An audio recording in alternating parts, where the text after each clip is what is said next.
ठीक है। तो आज का टॉपिक हमारा इकोलॉजिकल इम्पोर्टेंस। ठीक है, तो अगर हम प्लांट की बात करें, कोई भी लिविंग ऑर्गेनिजम्स की बात करें,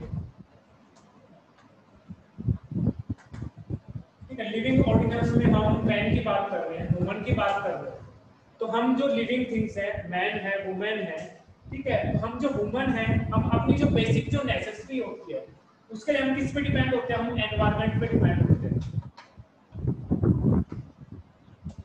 चाहे हमारी जो बेसिक है जैसे रोटी, कपड़ा, मकान, तो हम अपना जो फूड है वो भी हम एनवायरनमेंट से लेते हैं।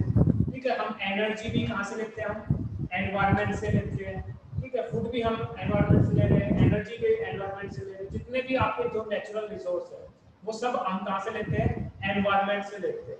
आप अगर हम क्लोथ्स की बात करें तो हम क्लोथ भी हमें एनवायरनमेंट से मिलता है, प्लांट से मिलता है।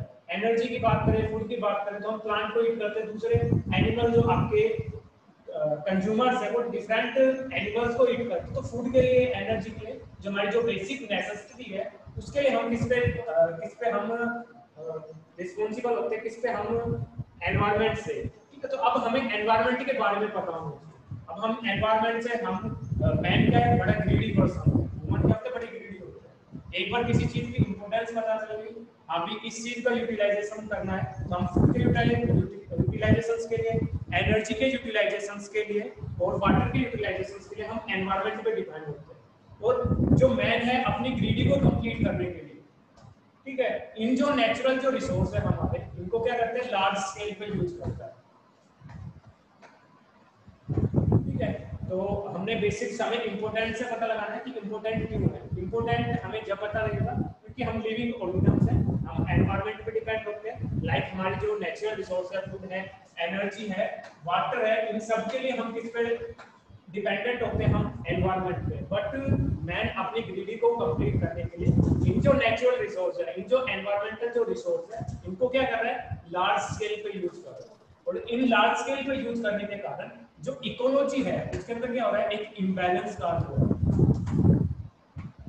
इकोलॉजी के अंदर क्या हो रहा है? एक इम्बैलेंस काज हो रहा है। इसी इकोलॉजिकल इम्बैलेंस को हम किस नाम से जानते हैं? Ecological imbalance. Ecological imbalance. ठीक है, तो एनी इम्बैलेंस या any change in the environment is called ecological imbalance. वो इकोलॉजिकल इम्बैलेंस आपका फूड का भी हो सकता है, एनर्जी का भी हो सकता है, वाटर का भी हो सकता है और किसी नेचुरल रिसोर्स का भी हो सकता है। तो आपकी एनवायरनमेंट के अंदर जो इम्बैलेंस हो रहा है उसको हम किस नाम से जानते हैं? Ecological imbalance. और इस इकोलॉजिकल इम्बैलेंस के लिए रिस्पांसिबल कौन है? मैन। मैन ने अपने ग्रीडी को फुलफिल करने के लिए जो नेचुरल रिसोर्स था उनको लार्ज स्केल पे क्या किया? हमने यूटिलाइज किया, जिसके कारण नेचर के अंदर इकोलॉजी के अंदर एक इम्बैलेंस का हुआ। इसी इम्बैलेंस को हम किस नाम से जानते हैं? Ecological imbalance. इसके अलावा जो मैन है क्या करता है? लार्ज स्केल पे टेक्नोलॉजी का यूज करता है। जैसे हम बात करें, आपके घर की बात करें, आपके घर में रेफ्रिजरेटर भी होगा, एयर कंडीशनर, एसी भी होंगे। तो जो आपके टेक्निकल इम्पैक्ट ऑफ टेक्नोलॉजी,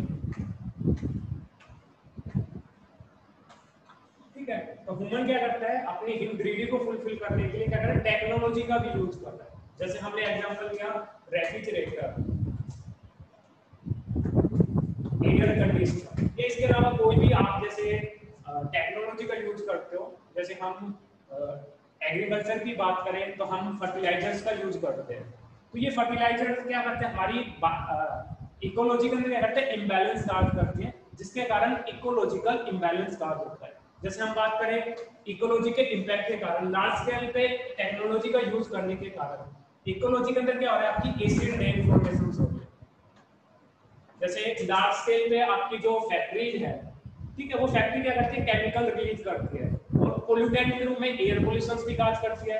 और उनका जो वेस्ट मटेरियल होता है, उस वेस्ट मटेरियल को वो वाटर के थ्रू रिवर के अंदर रिलीज कर देते हैं, तो उससे वाटर पोल्यूशन भी हो रहा है। एयर के अंदर जो उनकी स्मोक निकल रही है, उनकी जो धुआं निकल रही है, वो एयर पोल्यूशन काज कर रही है। तो हम टेक्नोलॉजी का यूज कर रहे हैं, हम व्हीकल्स का यूज कर रहे हैं।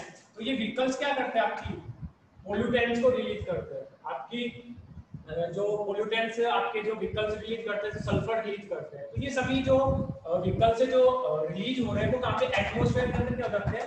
डिपोजिट होना स्टार्ट हो जाते हैं।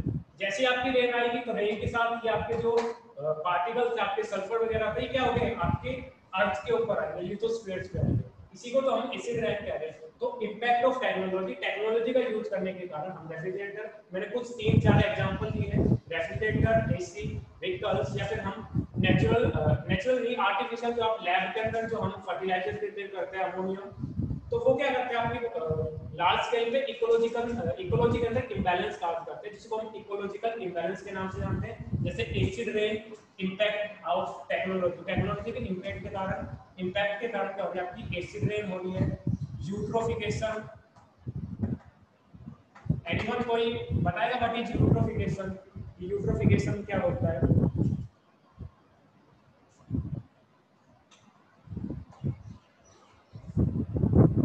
महक, अश्वनी,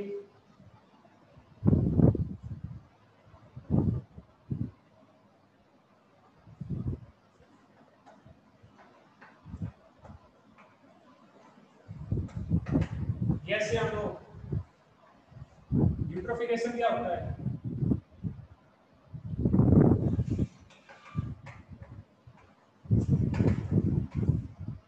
ठीक है, तो यूट्रोफिकेशन का मतलब होता है कि आपका वाटर के अंदर एक्सेस अमाउंट में न्यूट्रिएंट्स प्रेजेंट होते हैं, उस कंडीशन को हम यूट्रोफिकेशन कहते हैं। और जो यूट्रोफिकेशन है मे बी आपका नेचुरल भी हो सकता है और मे बी आर्टिफिशियल हो सकता है। ठीक है, नेक्स्ट जो आपका स्मोक की फॉर्मेशंस, ओजोन। सर दोबारा बताना। यूट्रोफिकेशन का मतलब होता है कि आपका जो वाटर है, सोर्स है, उसके अंदर न्यूट्रिएंट्स की अबंडेंट कंडीशन को हम क्या कहते हैं? यूट्रोफिकेशन कहते हैं, जिसके कारण आपकी एल्गल ब्लूम की फॉर्मेशंस होती है। और जो आपका यूट्रोफिकेशन है मे बी आपका नेचुरल भी हो सकता है, नेचुरल फैक्टर भी आपका यूट्रोफिकेशन काज कर सकते हैं, या फिर मे बी आपकी आर्टिफिशियल कंडीशंस से भी आप क्या कर सकते हो? यूट्रोफिकेशन काज कर सकते हो। ठीक है, कोई भी वाटर रिसोर्स है उसके अंदर एक्सेस अमाउंट में आपके न्यूट्रिएंट्स बढ़ जाते हैं, उस कंडीशंस को हम यूट्रोफिकेशन के नाम से। जैसे आप व्हीकल का यूज करते हो तो वो स्मोक प्रोड्यूस करते हैं। जैसे जो आपकी ऑटोमोबाइल, आपकी जो मेट्रो जो सिटीज होती है उनमें स्मोक बहुत ज्यादा होता है। इसके अलावा हम रेफ्रिजरेटर से जो आपकी CFC क्लोरोफ्लोरोकार्बन प्रोड्यूस होती है, वो क्या करते हैं? आपकी जो ओजोन लेयर है उसकी लेयर को क्या कर रही है? डिप्लीट करना। इवन एक होल भी काज हुआ है अंटार्कटिका के अंदर। ठीक है, तो आपकी टेक्नोलॉजी के इम्पैक्ट के कारण इकोलॉजी के अंदर इंबैलेंस हो रहा है। जैसे आपका ओजोन होल हो गया अंटार्कटिका में, जिसके कारण जो यूवी रेडिएशंस है वो अर्थ के ऊपर रीच करना स्टार्ट हो गए, जिसके कारण स्किन कैंसर प्रोड्यूस हो गए।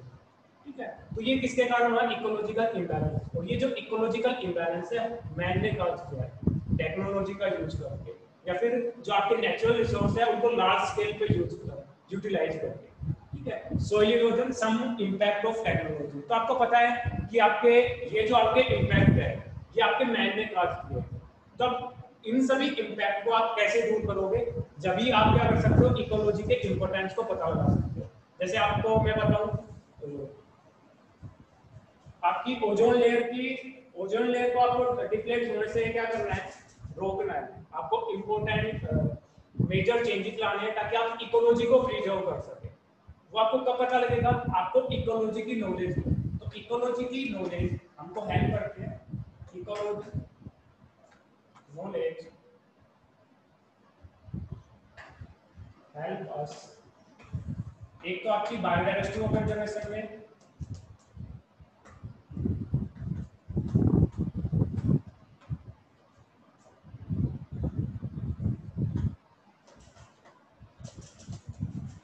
बायोडाइवर्सिटी को कंजर्व कर सकते हैं अगर हमें इकोलॉजी की नॉलेज है। हमें बायोडाइवर्सिटी क्यों कंजर्व करनी है? बायोडाइवर्सिटी का बायो मतलब होता है लिविंग, डाइवर्सिटी ऑफ वैरायटी, कि एक एरिया के अंदर कितने वैरायटी के ऑर्गेनिजम्स प्रेजेंट है, वो उस एरिया की क्या होती है? बायोडाइवर्सिटी होती है। और हम बायोडाइवर्सिटी को कंजर्व क्यों करना चाहते हैं? क्यों हम मैक्सिमम बायोडाइवर्सिटी चाहते हैं? अगर मैक्सिमम डाइवर्सिटी होगी तो आपकी जो फूड चेन है, फूड चेन के अंदर आपके डिफरेंट ट्रॉपिक लेवल होते हैं, जैसे trophic level 1, trophic level 2, trophic level 3, trophic level 4, maximum 4 ही ट्रॉपिक लेवल्स होते हैं। ट्रॉपिक लेवल 5 क्यों नहीं होता? क्योंकि आपको पता है कि जो एनर्जी का ट्रांसफर होता है 10% एनर्जी ट्रांसफर होती है एक ट्रॉपिक लेवल से दूसरे ट्रॉपिक लेवल पर। ठीक है, that's why only 4 trophic level present होते हैं एक फूड चेन के अंदर, मैक्सिमम 4 से 5 होते हैं। ठीक है, बट हम बात कर रहे हैं अगर आपकी बायोडाइवर्सिटी ज्यादा हो तो एक ट्रॉपिक लेवल पे क्या होगी? डिफरेंट स्पीशीज प्रेजेंट होगी। एक जो ट्रॉपिक लेवल पे जो इंडिविजुअल प्रेजेंट है, एनिमल्स प्रेजेंट है, अगर एक स्पीशीज आपकी एक्सटिंक्ट हो गई तो दूसरी स्पीशीज को ईट कर सकता है। अगर एक सिंगल स्पीशीज ही प्रेजेंट होगी, बायोडायवर्सिटी प्रेजेंट नहीं होगी, तो एक सिंगल स्पीशीज प्रेजेंट है, अगर ये स्पीशीज आपकी एक्सटिंक्ट हो गई तो आपका ये ट्रॉपिक लेवल था, ठीक है, पूरा पूरा आपका क्या हो गया, एक्सटिंक्ट हो गया। T2 एक्सटिंक्ट हो गया, इसको ईट कर रहे, ईट कौन कर रहा था, T3 कर रहा था, तो T3 भी डिप्लॉयड हो गया, T3 डिप्लॉयड हुआ तो T4 भी डिप्लॉयड हो गया, क्योंकि T3 के जो इंडिविजुअल सब किसको ईट कर रहे थे, T2 को कर रहे थे। T2 डिप्लॉयड हो गए, एक स्पीशीज एक्सटिंक्ट हो गई, क्योंकि इनको ईट करके सर्वाइव कर पा रहे थे T3, तो T2 डिप्लीट हुआ तो T3 डिप्लीट हो गया, तो T3 के नंबर जब डिप्लीट कम होंगे तो T4 के नंबर भी क्या जाएंगे आपके, कम हो जाएंगे। इस वजह से हम क्या करते हैं, बायोडायवर्सिटी को कंजर्व करके रखते हैं, डिफरेंट हम ला लाते हैं जिससे हम बायोडायवर्सिटी को कंजर्व कर सकें। तो इकोलॉजी की जो नॉलेज है हमें हेल्प करती है बायोडायवर्सिटी कंजर्वेशन। हमें नॉलेज है, अगर हम स्पीशीज डायवर्सिटी इंक्रीज नहीं करेंगे तो आपकी जो ट्रॉपिक लेवल है, आपकी जो स्पीशीज है वो एक्सटेंड हो जाएगी। जैसे हम बात करें, अगर किसी पर्सन के अंदर स्पेशलाइजेशन होगा, जैसे हम खाने की बात करते हैं ह्यूमंस के अंदर, जैसे एक पर्सन है जिसको एक टाइप की जैसे भिंडी पसंद है उसको सब्जी में, अगर उसके बाद दूसरी सब्जी है वो खाएगा नहीं क्योंकि उसको भिंडी खा सकता है, बट एक टाइम भिंडी खत्म हो गई तो दूसरी सब्जी वो खा नहीं सकता, तो वो क्या हो जाएगा, फूड नहीं ईट करेगा तो उसकी डेथ हो जाएगी। दैट्स व्हाई हम क्या करते हैं, बायोडायवर्सिटी को कंजर्व करके रखते हैं, ठीक है। तो बायोडायवर्सिटी कंजर्वेशन हमें जो इकोलॉजी की नॉलेज है हेल्प करती है बायोडायवर्सिटी को कंजर्व करने में। नेक्स्ट हम बात करें कि आपकी जो इकोलॉजी है वो हेल्प करती है हमें सस्टेनेबल डेवलपमेंट, इकोलॉजी के सस्टेनेबल डेवलपमेंट के लिए। What is sustainable development? Sustainable development होती है कि ऐसी डेवलपमेंट जिसमें हम जो टेक्नोलॉजी है, हम नेचुरल रिसोर्स का यूज तो करें बट ऐसे यूज करें कि इकोलॉजी को कोई भी इम्बैलेंस ना हो, कोई भी इफेक्ट ना पड़े, ऐसी डेवलपमेंट को क्या कहते हैं, सस्टेनेबल डेवलपमेंट। हम टेक्नोलॉजी का यूज करें, हम लार्ज स्केल पे आपकी जो ग्रोथ है उसमें यील्ड भी प्रोड्यूस करें, बट उसका इम्पैक्ट इकोलॉजी पे ना हो, हमारी डेवलपमेंट हो बट इकोलॉजी को कोई इफेक्ट ना पड़े, ऐसी डेवलपमेंट को हम क्या कहते हैं, सस्टेनेबल डेवलपमेंट। कि आपका जो एनवायरनमेंट है वो सस्टेन रहे, बना रहे, उसके अंदर कोई इम्बैलेंस ना हो, ठीक है, ऐसी डेवलपमेंट को हम क्या कहते हैं, सस्टेनेबल डेवलपमेंट। तो आपकी इकोलॉजी की नॉलेज हमें हेल्प करती है कि हम सस्टेनेबल डेवलपमेंट करें, बायोडायवर्सिटी को कंजर्व करें, हमारे जो नेचुरल जो रिसोर्स है उनको क्या करें, हम कंजर्व करें। जैसे नेचुरल जो रिसोर्स है हमारे, जैसे हम बात करें रिवर की बात करें, रिवर में चलो हम वाटर की बात करें, फूड की बात करें, लैंड की बात करें, इनको हम क्या कर सके, कंजर्व कर सके। अगर हम वाटर का ज्यादा यूटिलाइजेशन करेंगे तो जैसे हम वाटर को सेव करने के लिए, जैसे आपकी रिवर को सेव करने के लिए जैसे नमामि गंगे है, गंगे जो आपका इवेंट है कि वाटर को हम कैसे रिजर्व कर सकते हैं। इसके अलावा रिवर के लिए हमारा डिफरेंट है, हम वाटर पे नेचुरल रिसोर्स को हम रिजर्व करें, ठीक है, फूड को हम रिजर्व करें, लैंड को रिजर्व करें, क्योंकि पॉपुलेशन है, ह्यूमन की पॉपुलेशन क्या होगी, आपकी एक्सपोनेंशियल ग्रो कर रही है। तो एक्सपोनेंशियल ग्रो होने के कारण जैसे हमारा ये वाला जो एरिया था, इस एरिया पे कोई पॉपुलेशन है, ठीक है, तो इस पॉपुलेशन को फीड करने के लिए यहाँ पे मान लो 5 इंडिविजुअल प्रेजेंट थे और हाफ जो एरिया था वो आपका एग्रीकल्चर एरिया था, ठीक है, हाफ आपका एग्रीकल्चर एरिया था और हाफ पे आपके इंडिविजुअल सर्वाइव कर रहे थे। बट आपके जो इंडिविजुअल है उसकी ग्रोथ कैसे हो रही है, आपकी एक्सपोनेंशियल ग्रोथ हो रही है। एक्सपोनेंशियल का मतलब होता है कि एक इंडिविजुअल से 2 से 4, 4 से 8, 8 से 16, 16 से 32, 32 से 64, means each time each generation में क्या हो रहे हैं, जो नंबर है इंडिविजुअल के वो क्या हो रहे हैं, आपके डबल हो रहे हैं। ऐसी ग्रोथ को क्या कहते हैं, एक्सपोनेंशियल ग्रोथ या जियोमेट्रिक ग्रोथ के नाम से बोलते हैं। आपकी जो ग्रोथ हो रही है, पॉपुलेशन ग्रोथ हो रही है ह्यूमन इंडिविजुअल्स की, वो आपकी कैसे हो रही है, जियोमेट्रिक ग्रोथ हो रही है। अब यहाँ पे जियोमेट्रिक ग्रोथ होगी, अपने नंबर को इंक्रीज करेगी, तो एग्रीकल्चर जो लैंड थी वो आपकी क्या हुई, धीरे धीरे डिप्लीट होना स्टार्ट हो गई, मींस जो फूड का सोर्स था अब क्या हो गया, कम हो गया, क्योंकि किसी भी एनवायरनमेंट की कैरिंग कैपेसिटी होती है, वो कितने इंडिविजुअल को फीड करवा सकता है। जैसे मैं बात करूं कि एक आपने पार्टी ऑर्गेनाइज करवाई है, उस पार्टी में आपने फूड बनाया है, मान लो 100 पर्सन्स के आपने पार्टी करके ऑर्गेनाइज की, बट आपकी पार्टी में 150 पर्सन्स आ जाए, 50 बिना इन्विटेशंस के आ जाए, तो क्या करेंगे, उनमें ओनली 100 इंडिविजुअली तो फीड कर सकते हैं, बाकी जो बिना इन्विटेशंस के आ गए 50 जो इंडिविजुअल्स आ गए, क्योंकि फूड तो आपने ओनली 100 इंडिविजुअल का बनाया है, आपने जो पार्टी अरेंज किया 100 इंडिविजुअल्स की करी, जो एक्स्ट्रा 50 इंडिविजुअल्स आ गए, अब इनके बीच में क्या होगा, आपका कंपटीशन होगा। वही पर्सन फूड को ईट कर पाएगा जो उसके लिए क्या होगा, मोर आपका स्ट्रॉन्ग होगा, उस एनवायरमेंटल एरिया में सर्वाइव कर पाएगा, जो क्या होगा उसके अंदर स्ट्रॉन्ग होगा, जो एनवायरमेंट उसको फेवर करेगा। क्योंकि आपकी नेचुरल रिसोर्स है, आपने उनका यूटिलाइजेशन नहीं किया, आपने पॉपुलेशन को इंक्रीज किया, पॉपुलेशन को इंक्रीज किया, तो एग्रीकल्चर आपका जो एरिया था वो आपका डिप्लीट होना स्टार्ट हो गया, जिससे आपकी फूड की अवेलेबिलिटी कम हो गई, जिसके कारण आपके जो इंडिविजुअल थे उनमें कंपटीशन क्या हो गया, आपका अराइज हो गया। और जब कंपटीशन राइज होता है तो आपको पता है कि कंपटीशन इंटरेक्शंस के अंदर आपकी जो स्पीशीज 1 है और स्पीशीज 2 है, दोनों स्पीशीज को क्या होता है, आपका हार्म होता है।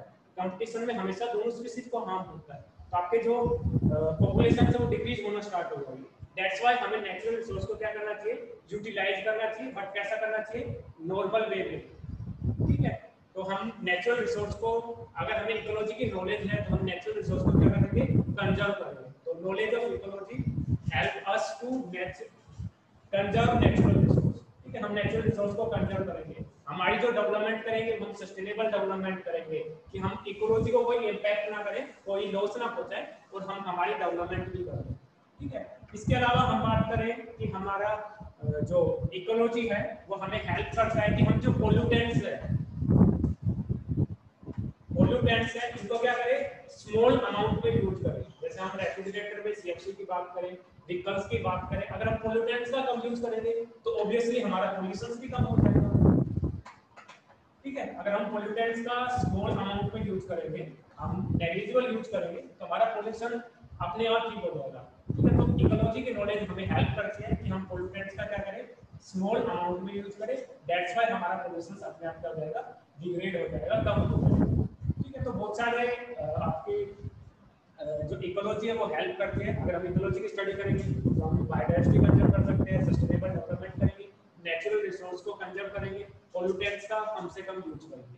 ठीक है, ये सब हमें कब पता लगा, जब हमें इकोलॉजी की नॉलेज है। और इकोलॉजी की नॉलेज कब होगी, जब हम इकोलॉजी की स्टडी करेंगे, हमें पता होगा कि वाटर की क्या अहमियत है। जैसे मैंने अभी थंब का एग्जांपल बताया था कि हमें जब तक उसकी इंपॉर्टेंस पता नहीं लगती, जब तक वो बिल्कुल खत्म ना हो जाए। ठीक है, तो हम जो नेचुरल रिसोर्स को कंजर्व करने के लिए डिफरेंट लॉ भी प्रोड्यूस करते हैं, और डिफरेंट हम कैंपेन भी करते हैं, जैसे वाटर को कंजर्व करने के लिए, लैंड को कंजर्व करने के लिए, या फिर पॉपुलेशंस को कम करने के लिए। तो डिफरेंट आपके इकोलॉजिकल नॉलेज है जो हेल्प करती है आपके इकोलॉजी को इंप्रूव करने में। अब हम बात करते हैं हैबिटेट की बात करते हैं। एनीवन कोई डिस्क्राइब करना चाहेगा व्हाट इज हैबिटेट?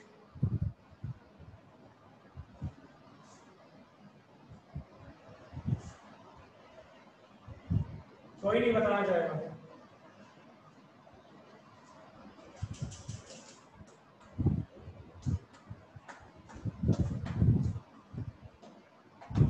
हैबिटेट क्या होता है, एक हम या तो हम इसको ऐसे डिफाइन कर सकते हैं, एड्रेस ऑफ एन ऑर्गेनिज्म। किसी भी ऑर्गेनिज्म का जो एड्रेस होता है उसका हैबिटेट होता है। या फिर हम इसको ऐसे भी डिफाइन कर सकते हैं कि कोई भी स्पेसिफिक एरिया जहाँ पे आपका जो ऑर्गेनिज्म है,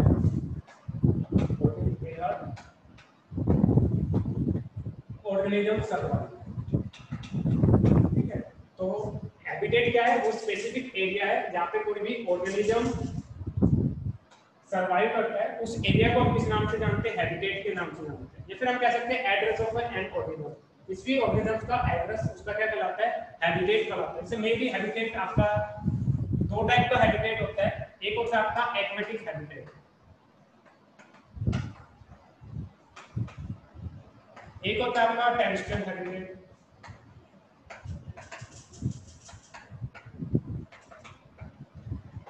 ठीक है, टेरेस्ट्रियल हैबिटेट का अगर हम एग्जांपल लें, जैसे हम बात करें कि आपके जो लोइन है वो कहाँ पे सर्वाइव करते हैं, उनका एड्रेस क्या है। अगर हम बात करें लोइन कहाँ पे प्रेजेंट होते हैं, वाटर में या लैंड पे, तो आपके जो लोइन है वो लैंड पे प्रेजेंट होते हैं, टेरेस्ट्रियल हैबिटेट है। और टेरेस्ट्रियल में भी कहाँ पे प्रेजेंट होते हैं, वो फॉरेस्ट में प्रेजेंट होते हैं। ठीक है, या फिर हम बात करें जो ट्री है, एक्वेटिक ट्री है, वो एक्वेटिक सर आप चैट चेक करो कुछ आवा।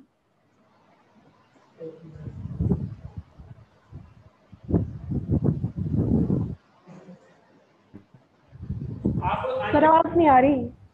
अनम्यूट करके बोल दीजिए करें। कब से नहीं आ रही आवाज? आवाज नहीं आ रही सर।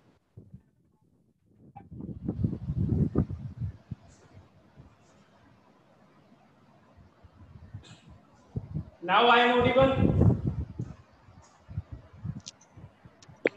Yes sir.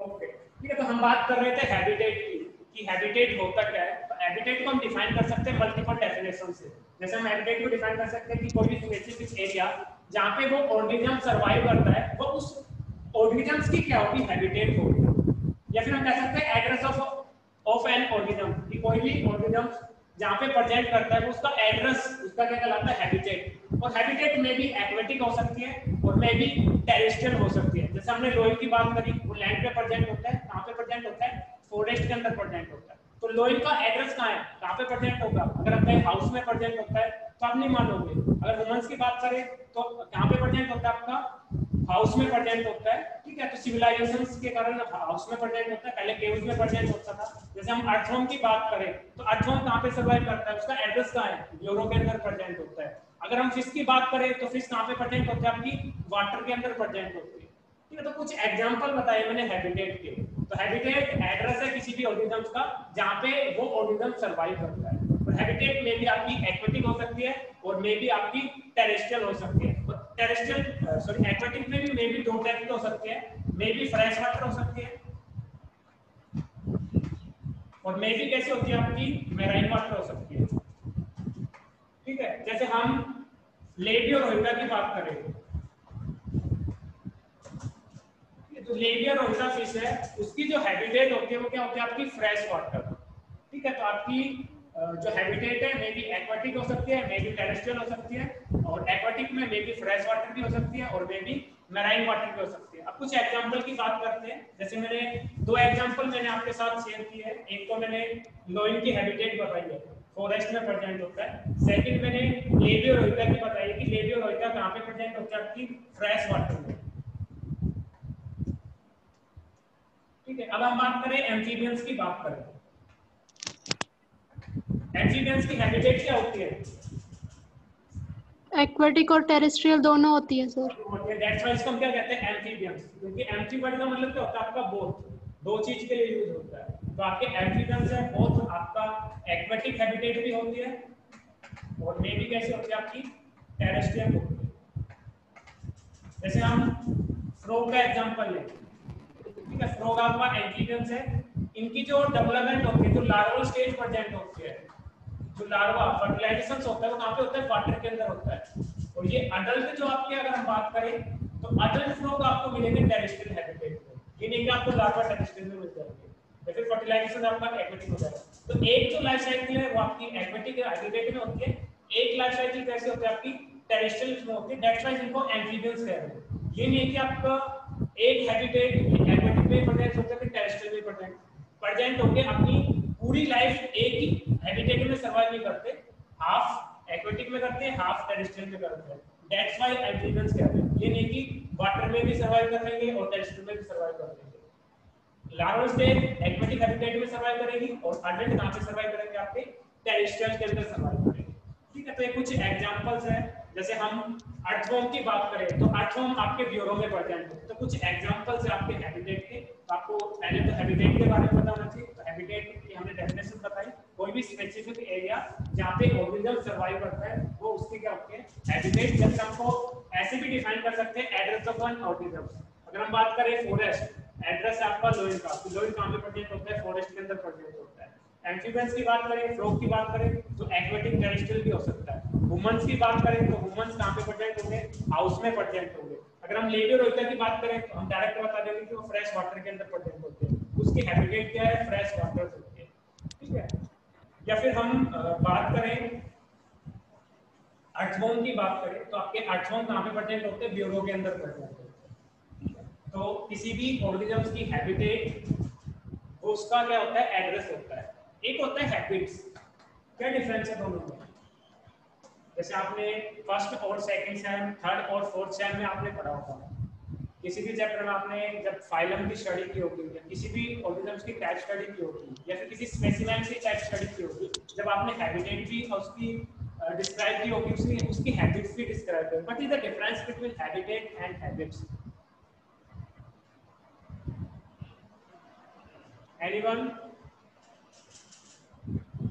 प्लीज थोड़ा कॉन्फिडेंट रहो, थोड़ा सा यस या नो कुछ तो होता है सबको पता है.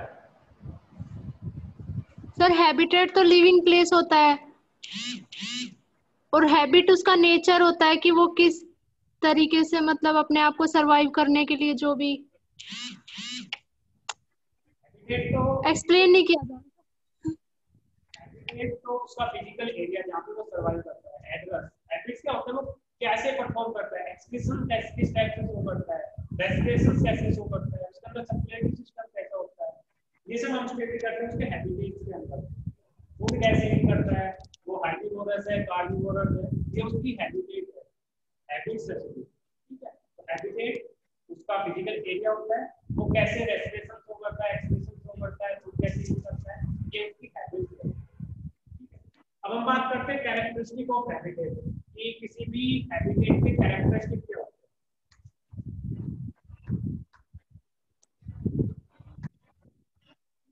बता सकते हैं कैरेक्टरिस्टिक हैबिटेट की. एक तो आपका जो हैबिटेट है वो क्या होता है, आपका स्पेसिफिक होता है.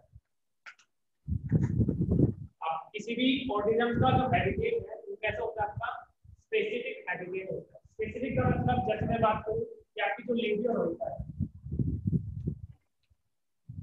क्या बताया कि मैंने इसकी हैबिटेट लेबियर होता है. Fresh water. एक्वेटिक या terrestrial? Fresh water aquatic. Marine water में रखना चाहूँ, उसके हैबिटेट को मैराइन में चेंज करना चाहूँ, ये सर्वाइव होता है कि नहीं होता? नहीं होता, हमेशा नहीं मिलती है. अब इसको मैराइन में रखेंगे तो क्या हो जाएगा, क्योंकि एनवायरमेंटल कंडीशन चेंज कर रहे हैं. एनवायरमेंटल कंडीशन चेंज होने के कारण ये उस एनवायरमेंट में सर्वाइव नहीं कर पाएगी. ताकि जो हैबिटेट है किसी भी इंडिविजुअल के लिए कैसे होते हैं, स्पेसिफिक होती है. अगर हम उसकी हैबिटेट को चेंज करेंगे उसकी क्या हो जाएगी, डेथ हो जाएगी. दैट्स व्हाई जो आपकी हैबिटेट है वो कैसी होती है, आपकी स्पेसिफिक होती है. बट कुछ एक्सेप्शन है. जैसे हम ईसा की बात करें, ठीक है, ये आपकी जो फिश है ये आपके फ्रेश वाटर में भी प्रेजेंट होती है और आपके मैराइन वाटर में भी प्रेजेंट होती है. तो आपकी जो ईसा है फ्रेश वाटर में भी, मैराइन वाटर में भी, इसमें से आपकी हैबिटेट स्पेसिफिसिटी प्रेजेंट है. बट सभी आपके जो इंडिविजुअल है ऑर्गेनिजम्स है उनके अंदर क्या होता है, हैबिटेट स्पेसिफिसिटी प्रेजेंट होते हैं. जैसे हमने एक एग्जांपल बताया लेडी रोजगार का. ठीक है, आपकी लेडी रोजगार फ्रेश वाटर में प्रेजेंट होते हैं, उसको मैराइन वाटर में डालेंगे तो उसको डेथ हो जाएगी. ठीक है, एक्सेप्शन आपका ईसा का आपकी फ्रेश वाटर और मैराइन वाटर दोनों में प्रेजेंट है. तो फर्स्ट जो आपका कैरेक्टरिस्टिक है किसी भी ऑर्गेनिज्म की हैबिटेट कैसी होती है, आपकी स्पेसिफिक होती है. ठीक है, ये नहीं कोई एक्वेटिक हैबिटेट का कोई ऑर्गेनिज्म टेरेस्ट्रियल पे सर्वाइव करेगा, टेरेस्ट्रियल हैबिटेट का ऑर्गेनिज्म क्या करेगा, आपका लैंड पे सर्वाइव करेगा. सेकंड हम बात करें कोहैबिटेशन. आपकी जो हैबिटेट है वो कैसे होती है, आपकी कोहैबिटेशन. कोवर्ड किसके लिए होता है, 1 के लिए, 2 के लिए, 3 के लिए, 4 के लिए. जैसे आपने को ट्रांसपोर्टर भी पढ़ोगे आप, जैसे आपने पढ़ा भी होगा शायद 2 के लिए. 2 के लिए. ओके लिए. आपकी जो हैबिटेट, आपकी जो टेरेस्ट्रियल हैबिटेट है वहाँ पे एक सिंगल ऑर्गेनिज्म, एक सिंगल स्पीशीज प्रेजेंट होती है. एक हैबिटेट के अंदर क्या होता है, कोएग्जिस्टेंस होता है, डिफरेंट टाइप की स्पीशीज क्या होती है, प्रेजेंट होती है. जैसे हम एक हाउस की बात करें, हाउस के अंदर ये देखिए ह्यूमन ही प्रेजेंट होते हैं, उसमें ह्यूमन भी प्रेजेंट होते हैं, माइक्रो ऑर्गेनिजम्स भी प्रेजेंट होते हैं, जो आप पेट रखते हो वो भी प्रेजेंट होते हैं. तो डिफरेंट स्पीशीज के इंडिविजुअल प्रेजेंट होते हैं एक हैबिटेट के अंदर. तो आपकी जो हैबिटेट का जो कैरेक्टरिस्टिक है सेकंड हो गया आपका कोहैबिटेशन. एक हैबिटेट में एक सिंगल स्पीशीज प्रेजेंट होती है, डिफरेंट टाइप की स्पीशीज होती है. एक सिंगल इंडिविजुअल प्रेजेंट होता है, डिफरेंट टाइप के इंडिविजुअल प्रेजेंट होता है, कोहैबिटेशंस प्रेजेंट होते हैं. नेक्स्ट हम कैरेक्टरिस्टिक की बात करें आपके हैबिटेट्स की.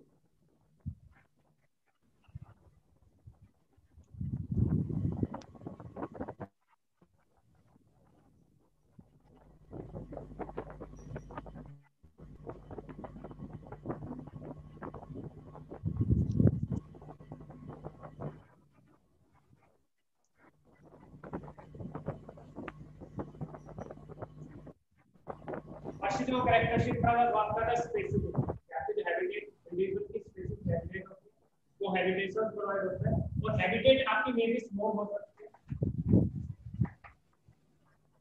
और मे बी क्या हो सकती है आपकी लार्ज हो सकती है। जैसे हम एग्जांपल की बात करें, जैसे स्मॉल की बात करें, हैबिटेट में स्मॉल होती है। जैसे हम ह्यूमन इंटेस्टाइन की बात करें। सर आपकी आवाज नहीं आ रही।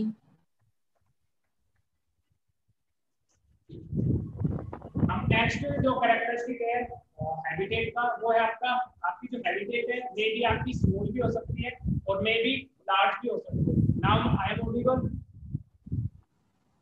महक, सपना, ठीक है। तो हैबिटेट में भी स्मॉल भी हो सकती है, लार्ज भी हो सकती है। तो हम स्मॉल हैबिटेट की बात करें तो जो ह्यूमन इंटेस्टाइन इसमें जो माइक्रो ऑर्गेनिज्म प्रेजेंट होता है, लाइक हम ई कोलाई की बात करें तो ई कोलाई के लिए जो हैबिटेट है वो स्मॉल इंटेस्टाइन है। वो हैबिटेट आपका जैसे स्मॉल हैबिटेट है, स्मॉल फिजिकल एरिया के अंदर प्रेजेंट होता है। जैसे हम ब्यूरो की बात करें तो एक स्मॉल हैबिटेट, ठीक है। तो आपका जो हैबिटेट है वो स्मॉल भी हो सकता है और मे बी लार्ज भी हो सकता है। जैसे हम बात करें ओशियन की बात करें, ठीक है, या फिर हम लेक की बात करें, इस हम एग्जांपल आपके लार्ज हैबिटेट, ये नहीं कि आपकी हैबिटेट स्मॉल है या लार्ज है, आपके हैबिटेट में भी स्मॉल भी हो सकती है और में भी लार्ज भी हो सकती है। किसी भी इंडिविजुअल किस हैबिटेट में सर्वाइव करेगा वो डिपेंड करता है हैबिटेट के एनवायरनमेंट पे, हैबिटेट का एनवायरनमेंट क्या है। हैबिटेट एनवायरनमेंट क्या करेगा, डिफाइन करेगा कि उस एनवायरनमेंट के अंदर कौन से इंडिविजुअल सर्वाइव करेंगे, ठीक है। जितने भी आपके एनवायरनमेंटल फैक्टर्स है वो सभी क्या डिसाइड करेंगे कि इस हैबिटेट के अंदर कौन सा ऑर्गेनिज्म सर्वाइव करेगा। मैं वैसे लिख रहा हूँ शॉर्ट में, बाकी मैंने नोट्स बना दिया, आपको पीपीटी शेयर कर दूंगा इससे, ठीक है। मैंने समझाने के लिए शॉर्ट में लिख रहा हूँ, ठीक है। तो आपका हाँ जी बोलिए।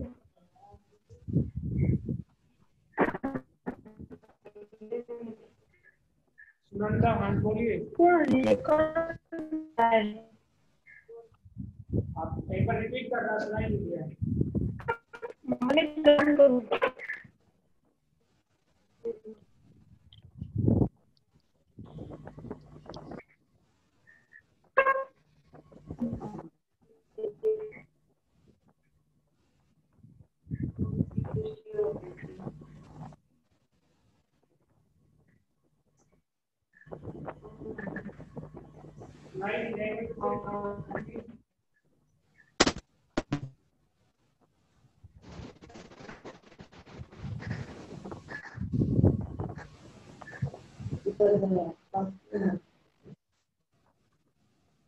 माइक भी गलती से ओपन हो रहा है,